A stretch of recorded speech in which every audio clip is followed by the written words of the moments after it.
Hi, so today I'm going to be talking about my third Hesse book. I've discovered Hermann Hesse. How do you pronounce his name? Hess. Hesse. Okay. Okay. Hermann Hesse. So this is my third Hermann Hesse book. I discovered him through BTS. First, I read Damien, which is about inner conflict and coming of age.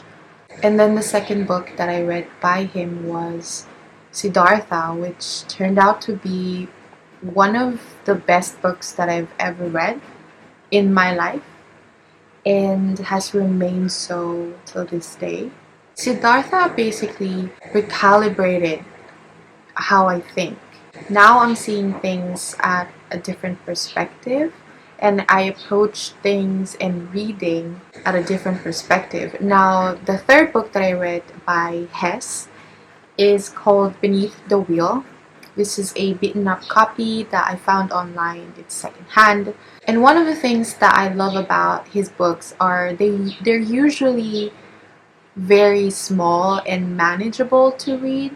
They are full of insights and mainly philosophical, close to philosophical, but they're not as thick and hard to approach.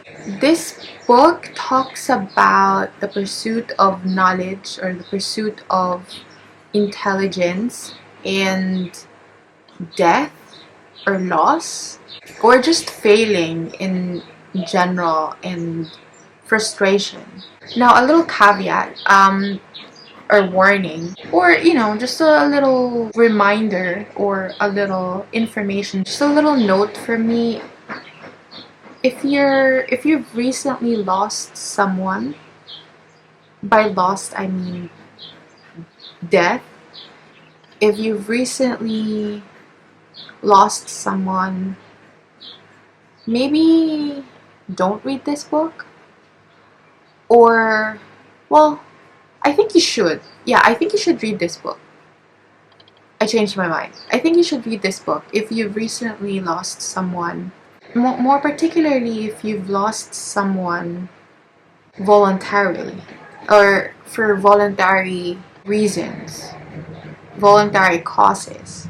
Suicide, basically.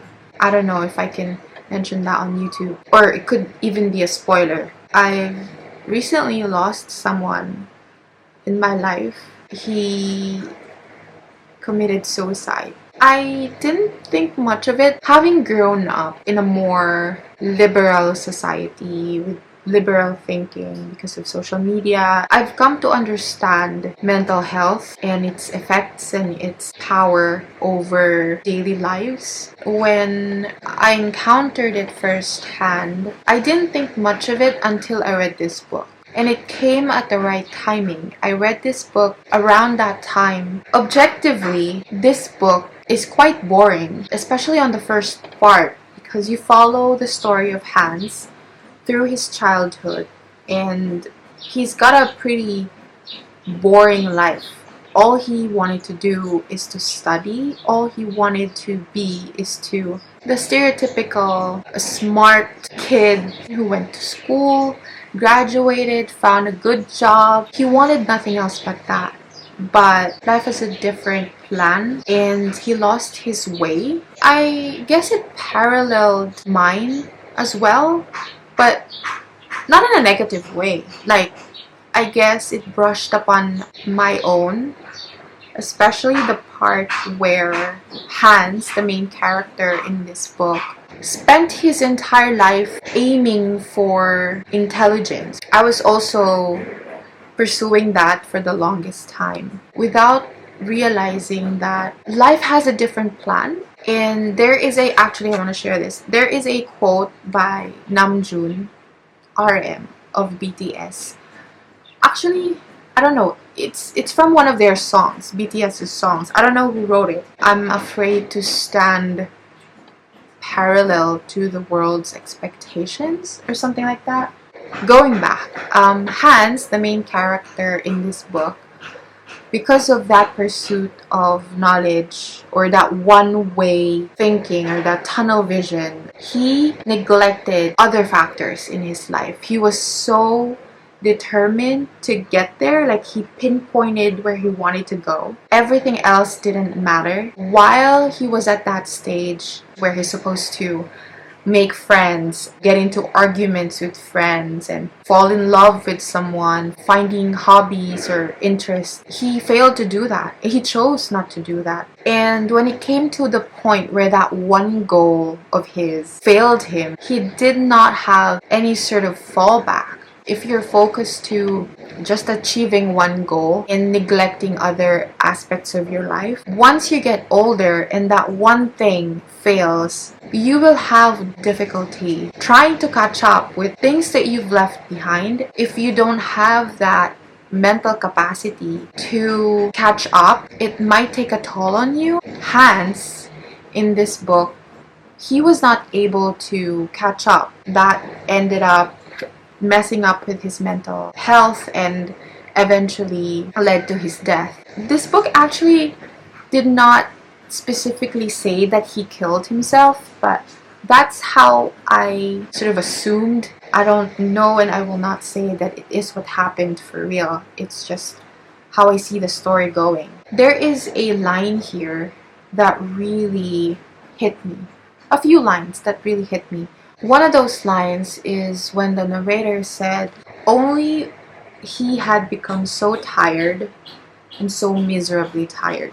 It made me reflect on just why people commit suicide. Like, what is it really that drives them to kill themselves?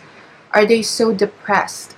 Are they so sad? Reading this line sort of just made more sense, that to believe that the reason someone would do what they do, ending their lives, is not because they're sad. They're beyond that. It's because they've become so miserably tired. And it comes after so many attempts, so many chances, so many moving on or moving forward, so many times they've tried to get better, tried to recover, tried to stand up after falling or after failing. And I actually annotated this part because I had some thoughts. It's not sadness or anger that leads to suicide.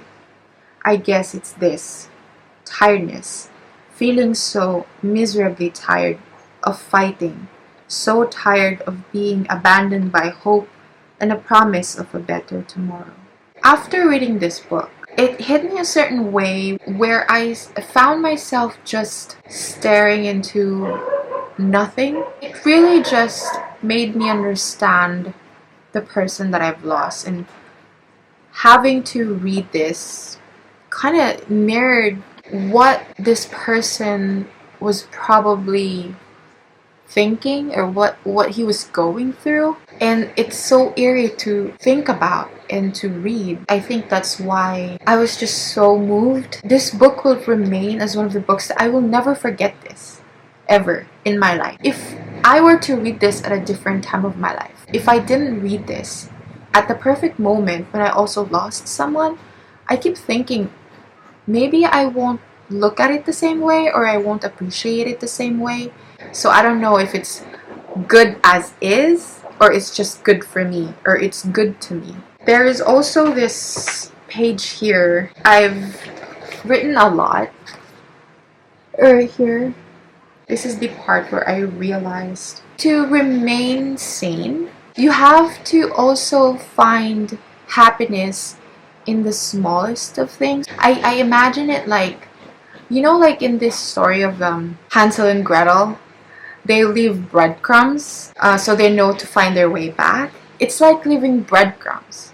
So once you have your goal, like for example, you wanted to be a lawyer, you have that goal and you follow through with that goal. But you also don't neglect certain aspects of your life. Like if you love art, don't give up loving art.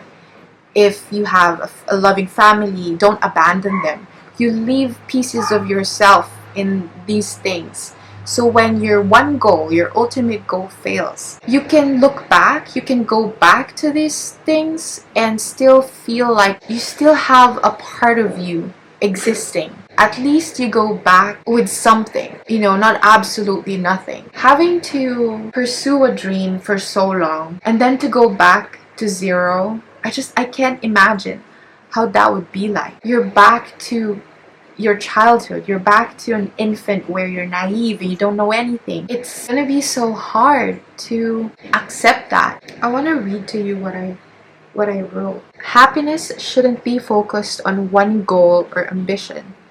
You have to leave breadcrumbs of happiness along the way. In every hobby, in every situation, in every person you meet. That way, when you try to find your way back, you have a trail of small joys to follow.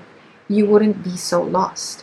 Hans collated all of his energy and his happiness to one goal, so when it failed, he had nothing left. That's why they say, don't be defined by that one thing, one description, one career. Because what happens when that one thing disappears or fails? The true dream is not to find happiness, but to sustain happiness. Yeah, I got all of that from reading this book. It's not even like technically a great book because it's pretty boring to read. The ending redeemed it for me, really. And I will be bringing this with me in every conversation I will ever have in the future. So, do I recommend this? Yes. Is it one of my favorite books? Maybe not, but it is definitely one of those books that changed how I think. And it's always a different list.